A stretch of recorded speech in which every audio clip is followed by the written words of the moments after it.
Kazai tira changin kapayan min 2 pm dam lo chung chung po in kazai don hin jam min kalpi sham sham shina hele ya kazai ngai thla in kazai na te min kalpi ngai to don lo ma se ala du ber kan sak dun le the nge hi ka be se thlatani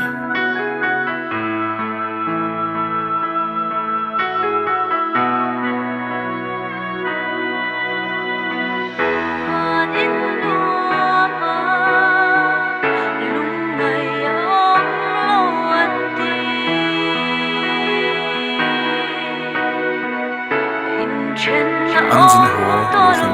haklen taka thilai nu le pa te thi thuin run deng thup mi chu amdan thi ahara kan bang ro ema thin takara aru ka mi ti tak chang atama amai ro chu christian kan ni angin he le hi kan to na ni lo ti hi kan una in him the ber ani homun na len lo ma ti la Pham dai rial min zan san tor thia mahar ne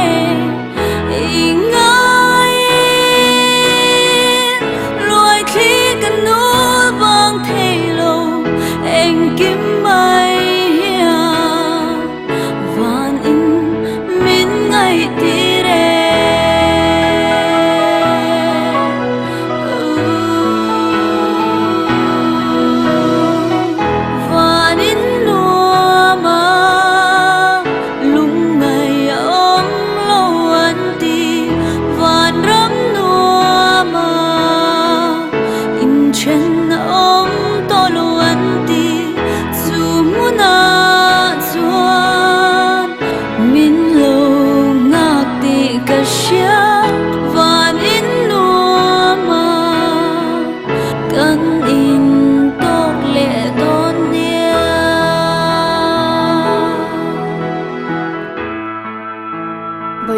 te unaw hi anu le paten anboral san to a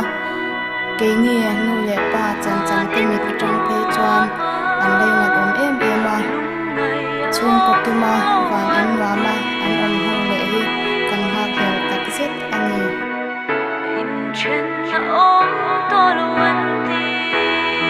kan naw viral hin thanga hi nu le pa le nu le naw te ma ni be ni lain Musang pasar mi chok ni in tisin kan sarawangin aborala kan win kan ngaya ama khachu lo chun ni kan hang yang kanin hin nom chun chu wanin